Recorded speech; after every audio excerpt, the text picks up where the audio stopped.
Halo Sobat Energi, perkenalkan saya Muhammad Fakhri Ismail. Pada kesempatan kali ini saya ingin menjelaskan mengenai penelitian saya dengan judul Pengaruh Penggunaan Karbon Aktif sebagai Counter Electrode pada Dye-Sensitized Solar Cell. Penelitian tesis ini dibimbing langsung oleh Bapak Dr. Ing Ahmad Taqwa MT sebagai pembimbing 1 dan Bapak Dr. R.D. Kusumanto MM sebagai pembimbing kedua. Indonesia saat ini sangat bergantung pada bahan bakar fosil seperti batu bara, gas, dan minyak bumi untuk memenuhi kebutuhan energinya. Namun, ketergantungan ini menimbulkan berbagai masalah termasuk meningkatnya biaya produksi, emisi karbon yang tinggi, dan dampak negatif terhadap lingkungan. Selain itu, sumber daya fosil semakin menipis, sehingga diperlukan alternatif energi yang lebih ramah lingkungan dan berkelanjutan. Salah satu solusi yang menjanjikan adalah pemanfaatan energi surya, terutama melalui teknologi sel surya. Dye-Sensitized Solar Cell atau DSSC merupakan teknologi sel surya generasi ketiga yang dikembangkan sebagai alternatif sel surya berbasis silikon. DSSC memiliki keunggulan dalam hal biaya produksi yang lebih rendah, kemudahan fabrikasi, dan kemampuan bekerja dalam kondisi cahaya rendah. Namun, efisiensi konversi energi DSSC masih relatif rendah, sehingga perlu dilakukan penelitian untuk meningkatkan kinerjanya. Adapun tujuan dari penelitian ini antara lain, yang pertama menganalisa karakteristik ekstrak daun suji setelah dimaserasi sebagai zat pewarna DSSC. Kedua, menganalisa karakteristik karbon aktif bambu sebagai counter electrode. Yang ketiga, mengkaji kinerja dye-sensitized solar cell menggunakan karbon aktif bambu sebagai counter electrode dan dye daun suji sebagai zat pewarna pada DSSC. Inovasi dalam penelitian ini yaitu penggunaan karbon aktif bambu yang telah melalui proses karbonase dan diaktifasi. Kemudian, daun suji digunakan sebagai zat pewarna pada DSSC. Selanjutnya yaitu proses ekstraksi zat warna klorofil dari daun suji.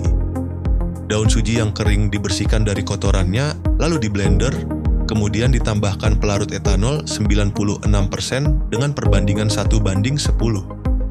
Proses ekstraksi secara maserasi dilakukan selama 24 jam pada suhu 30 derajat Celcius dalam keadaan gelap.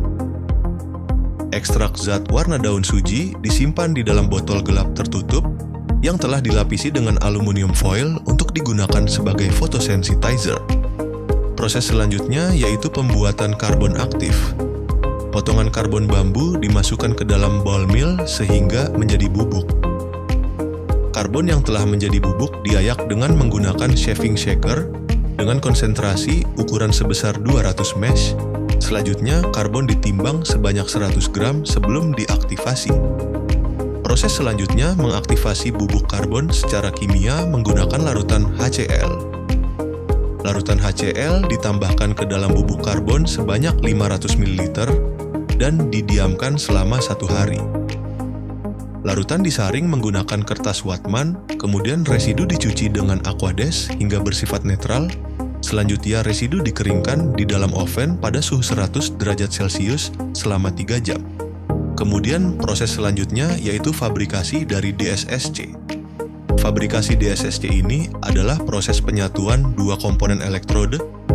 Dua komponen elektrode tersebut adalah elektrode kerja dan counter electrode. Elektrode kerja merupakan elektrode yang terbuat dari kaca FTO yang telah dilapisi pasta TiO2.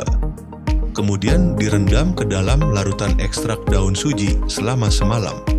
Sedangkan untuk counter electrode terbuat dari kaca FTO yang telah dilapisi oleh pasta karbon aktif. Selanjutnya, kedua elektrode disatukan dan ditetesi larutan elektrolit di antara kedua elektrode tersebut. Kemudian, DSSC diuji di bawah terik matahari untuk melihat tegangan dan arus yang dihasilkan. Berikut ini merupakan data hasil pengujian yang telah dilakukan pada DSSC. Data tersebut meliputi data tegangan, arus, dan efisiensi yang dihasilkan oleh DSSC selama 14 hari percobaan. Hasil dari penelitian tesis ini kemudian dituangkan dalam jurnal penelitian yang dirilis oleh International Journal of Research in Vocational Studies. dengan judul The Impact of Using Bamboo Activated Carbon as Counter Electrode and Dye from Suji Leaf Toward the Efficiency of Dye-Sensitized Solar Cells. Demikian video penelitian mengenai tesis saya. Terima kasih yang telah menonton, semoga bermanfaat, dan sampai jumpa.